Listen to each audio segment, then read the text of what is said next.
Hi நண்பர்களே, எல்லாருக்கும் வணக்கம். இந்த பதிவு யாருக்குன்னு கேட்டிங்கன்னா, நம்ம சிஎம் ஐயாவுக்கு தான். 9ஆம் தேதி ஈவினிங் போய் பொங்கல் பரிசெல்லாம் வாங்கிட்டு வந்தாச்சு. நம்ம சிஎம் ஐயா கொடுத்த 3000 வாங்கிட்டு வந்தாச்சு.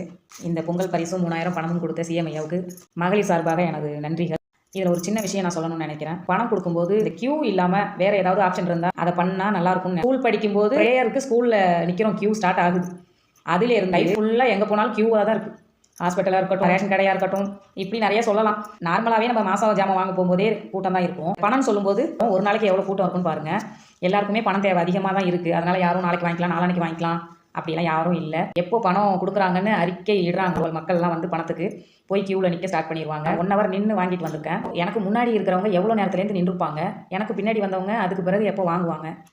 இதையெல்லாம் மக்கள் சைட்லேருந்து யோசிங்க. ரொம்ப கஷ்டமாக இருக்குது இந்த மக்கள் படுற வேதனையெல்லாம் பார்க்கும்போது. அது ஏதோ சொல்லணும்னு தோணுச்சு, அதனால் இந்த பதிவை நான் போடுறேன். மக்களுக்கு பணம் கொடுக்குறீங்க அப்படின்னா அந்த பணத்தை மக்கள் கஷ்டப்படாமல் அவங்க கைக்கு கொஞ்சம் போய் சேர்கிற மாதிரி பண்ணிங்கன்னா ரொம்ப மகிழ்ச்சியாக இருக்கும். நெக்ஸ்ட் டைம் எது சார்ந்த பணம் கொடுக்குறதா இருந்தாலும் இந்த மாதிரி கியூ இல்லாமல் மக்களுக்காக வேண்டுகோளை உங்கள்கிட்ட நான் வைக்கிறேன். இவங்கன்னு நிறைய பேர் முடியாதவங்களாம் இருக்காங்க. ரொம்ப ரிக்வெஸ்ட்டாக நான் சொல்கிறேன், இதை கொஞ்சம் அடுத்த முறை கொஞ்சம் மாற்றி அமைக்க முயற்சி செய்யுங்கள். ரொம்ப நன்றி.